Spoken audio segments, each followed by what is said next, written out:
more on China's economy, let's turn to Yan Wang. He's the Chief of Emerging Markets and China Strategist at Alpine Macro. Thanks so much for joining us. This special action plan, it's set to drive up domestic consumption.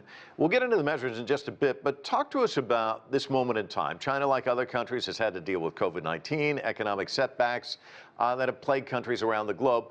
Can you describe the landscape right now? What does consumer demand, consumer confidence look like, and do you see a need for this action?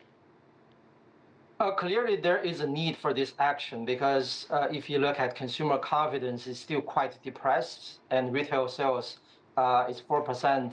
It's still underperforming the overall economy.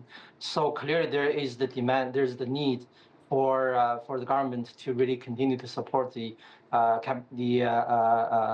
consumer spending as the key driver for this year's growth, especially if we consider there is potential tariff war with the U.S. Then if the export sector will deteriorate from here, then boosting domestic demand will have to be the main engine for the economy for this year. Yeah, it could be critically important. So let's take a look at some of the measures. Let's tick them off. One is the child care subsidy scheme. Of course, child care can be a big expense for some of these young couples, right? Right. Yeah. So I think this new scheme basically has we can kind of see there are two components of this new policy, right? One, the first component is to address the structural issues like the lack of social safety nets, trying to boost consumer purchasing power, boost income. So that's the kind of the structural component of the policy. And then you have the cyclical component, which is the economy is struggling. The economy is still kind of slightly sluggish. So they need a kick to boost consumer demand, to boost the economy at this moment. So I think that's why Beijing just announced they expand the consumer subsidy program to entice consumers to spend more at this moment. So yes, we can see this kind of we have two components to address different issues for different time horizon. Yeah, you talked about one of those components being boosting income. There's talk of promoting reasonable wage growth, also talk about the minimum wage. What do you see happening there, and how important will that be?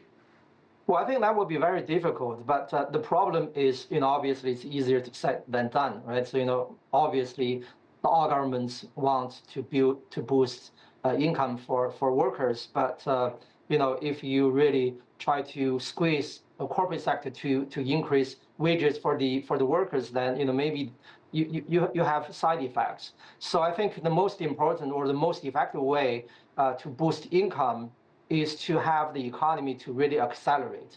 Then you have the labor market will improve, then wage growth will naturally increase. I think that will be the most effective way in boosting income, and then that's actually will be the right way to boost consumption. Yeah, I travel quite a bit. You see a lot of these folks at the duty-free shops. So this tax-free shopping, that's always a good approach in terms of getting people excited to go out and buy, right?